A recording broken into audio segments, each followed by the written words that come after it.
Hello বন্ধুরা, কেমন আছো তোমরা? তো সবাইকে গুড মর্নিং। আমি ভালোই আছি। আজকে বাবার বাড়ি থেকে ব্লগটা শুরু করেছি। আর এই দেখো, এটা আমার বাবার বাড়ির উঠানের উপরটা, আকাশটা উঠানের উপরের আকাশ। তো দেখো, আজকে না আকাশটা খুব মেঘ করেছে। আর আমি এসেছি পরে থেকে বৃষ্টি বৃষ্টি বৃষ্টি। আর আমার বাবার বাড়িতে দেখো প্রচুর সুপারি গাছ, ফুল গাছ। এই দেখো সবগুলা ফুল আমার মায়ের হাতের লাগানো। এই যে রঙ্গন ফুল, না সরি কৃষ্ণচূড়া বোধহয় বলে, আমরা এটাকে কৃষ্ণচূড়া বলি। আমার বাবার বাড়িতে জানো গুনলে প্রায় 30 রকমের ফুল হয়ে যাবে। আমার বাবার বাড়িতে প্রচুর ফুল গাছ। আমার মায়ের ফুল গাছের ভীষণ শখ, প্রচুর ফুল গাছ। আজকে বাড়িতে চলে যাব। আজকে 7 দিন হয়ে গেল বাবার বাড়িতে এসেছি। তো কাপড় চোপড় বই সব নিয়ে এসেছিলাম। আমার ছেলের তো এখন স্কুলের বন্ধ পড়েছে, যেটা সামার ভ্যাকেশন। তো বই টই সব নিয়ে এসেছিলাম। তো আজকে চলে যাব। আর আজকে হঠাৎ করে প্ল্যান করলাম যে বৌদির সঙ্গে একটু প্র্যাঙ্ক করব। তো চলো দেখি কি প্র্যাঙ্ক করি। হ্যালো ফ্রেন্ডস, এই দেখো আজকে বৌদির সঙ্গে একটা প্র্যাঙ্ক করব। আমার বৌদি না কেরা ভীষণ ভয় পায়। তো কেরা তো এখন আর খুঁজে পাচ্ছি না, পাবো কোথায়। তাই এইটাকে নিয়েছি, এইটাকে দিয়ে কেরা বানাবো আজকে। আর এইটা নিয়েছি দেখো এখানে,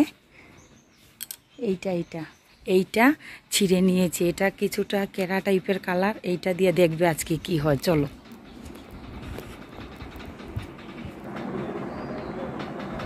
একটা কাগজে পেঁচিয়ে নেব। এই দেখো, এটার ভেতরের পাতাটা ফেলে দিয়েছি। তোমরা জাস্ট দেখতে থাকো কি করে। জানি না, হয়তো বা রাগও করতে পারে, দেখলে তোমরা বুঝবে কি করে। আগে আমি ক্যামেরাটা, মোবাইলটা রেখে আসবো, এভাবে সঙ্গে করে নিয়ে গেলে তো বুঝে যাবে। এইটাকে এইভাবে ধরবো, বোঝা যাচ্ছে না? তুমি জাস্ট দেখবে কি করে তোমরা। যাচ্ছি তো ঠিকই প্র্যাঙ্ক করতে, কিন্তু জানি না বৌদি রাগও করতে পারে।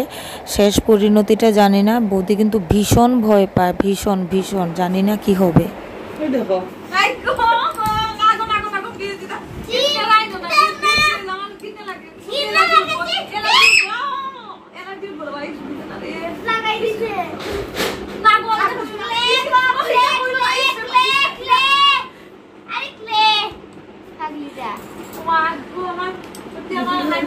প্র্যাঙ্কটা জানো ভালোভাবে হয়নি, কেননা আমার ভাইজি বলে দিয়েছে মা ভয় পাবে না, এটা কিন্তু কেরা না। তাই বৌদি ভয় পায়নি, না হলে ভীষণ ভয় পায় জানো।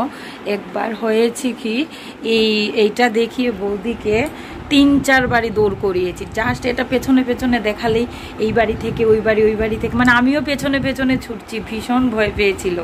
তো আজকের এইটা আমার ভাইজি বলে দিয়েছে, বলছে মা এটা ক্লে ভয় পাবে না, তাই আর বেশি ভয় পায়নি। দেখো বৃষ্টিতে উঠোন পুরো ভিজে গেছে। আর আমি দেখো স্নান টান সেরে জাস্ট এসেছি। কাপড় চোপড়গুলো ধুয়ে রেখেছি, এখনও শুকোতে দেইনি। কোথায় দেব, এত বৃষ্টি, কোথায় আর শুকোতে দেব। তো আর এখন তো এগুলো আগে নিংড়ে ছড়িয়ে দেব। তারপর এখন আমি নিজে একটু রেডি হয়ে নেব, তারপর পুজো দেব।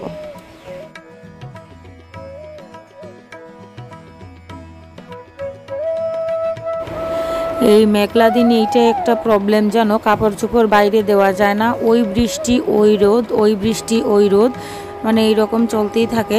স্নান টান সেরে এসেছি, কাপড়টা বাইরে দেব, কিন্তু দেবার তো আর উপায় নেই। এখন বারান্দাতেই দিয়ে দেব কাপড় চোপড়গুলা। শুকাবে তো না জানি, ভিজে কাপড় চোপড় নিয়েই যেতে হবে, কিছু আর করার নেই। আর আজকে একটু মাথায় শ্যাম্পু করেছিলাম জানো এই বৃষ্টির দিনে। আর কিছু আর কি আর করব বলো, ভাবিনি তো বৃষ্টিটা যে এভাবে আসবে। এখন শ্যাম্পু টেম্পু করে নিয়েছি, এখন পুজো দিয়ে নেব। মা বাবা সবাই ব্যস্ত কাজে, না হলে ওনারাই দেয়। তো পুজোটা আমি এখন দিয়ে নেব আর পুজো দেব। আর আমার ছেলেই এখন ওই ঘর থেকে ডাকছিল, ওর পুজো ঠাকুরের প্রতি একটু ভাবভক্তিটা একটু বেশি জানো। পুজো দেই তখনই দৌড়ে চলে আসবে, আমার সঙ্গে এসে বসবে। এইটা সব সময়, যতই খেলতে থাকুক, যতই কাজে থাকুক, কাজ তো আর কি করে বলো, যতই খেলাতে থাকুক, যতই ব্যস্ত থাকুক, ঠাকুর ঘরের আওয়াজ পেলে দৌড়ে যাবে, গিয়ে প্রণামটা করবে। পুজো দেই আর যখন সন্ধ্যাবাতি দিই তখন।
আমার পুজো টুজো দেওয়া প্রায় শেষ হয়ে এসেছে।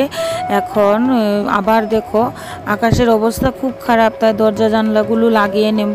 পুজো দেওয়া যেহেতু শেষ, এখন ঠাকুর একটু বিশ্রাম নেবে। আমাদের ঠাকুর ঘর তো মানে ঠাকুর ঘরে বিছানা সব কিছুই আছে।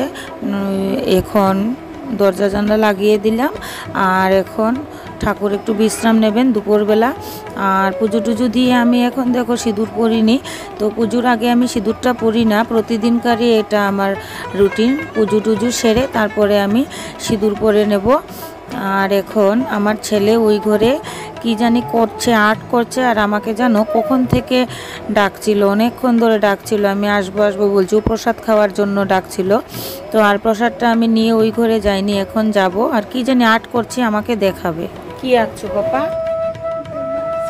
বাস, ভেরি নাইস। আর তোমরা তো জানোই যারা আমার মানে ব্লগ দেখো রেগুলার, আমার ছেলের আর্টের খুব নেশা। আর এই দেখো আমার বাবার বাড়ির গাছের আম, এখন আম টাম খেয়ে একটু রেস্ট করে ভাত টাত খেয়ে একবারে যাবার সময় দেখা হচ্ছে। এই দেখো আমি এখন রেডি হয়ে গেছি, এখন বেরিয়ে পড়ব। বিকেল প্রায় 5টা বেজে গেছে। তো আজকের ব্লগটা এইখানে মানে এই বাবার বাড়িতেই শুরু করেছি, বাবার বাড়িতেই শেষ করব। বাড়িতে নিয়ে গিয়ে আর ব্লগটা করব না, কেননা আজকে 7 দিন পরে বাড়ি যাব। তো বুঝতেই পারছো বাড়ি ঘরের অবস্থা কি হবে, ঘরের অবস্থা। আর যাবার সময় আর ভিডিও ক্লিপ নিতে ভালো লাগে না, জানো। মা খুব কান্নাকাটি করে, প্রত্যেকবারই এটা রুটিনে। এখন মাসে 3-4 বারই যায়, মাসের মধ্যে 3-4 বার তো যাওয়া হয় না। এখন মাসে যদি একবারও যাই, সপ্তাহে যদি একবারও যাই, একটু সময়ের জন্য যদি গিয়ে আসি, কাঁদবেই, কাঁদে। জানো আমার মায়ের মনটা না ভীষণ নরম, সব সময়ই কাঁদে মানে গিয়ে আসার সময়। তো বাড়িতে গিয়ে আর ক্লিপ করব না, এখানে ক্লিপটা মানে ভিডিওটা শেষ করব। তোমরা তো দেখলে আমার ভিডিও কেমন লাগলো জানাবে, লাইক কমেন্ট শেয়ার সাবস্ক্রাইব করে আমাকে সাপোর্ট করবে। আবার নেক্সট ব্লগে তোমাদের সঙ্গে দেখা হবে। তো সবাই ভালো থাকবে, সুস্থ থাকবে। আজকে এতটুকুই, টাটা।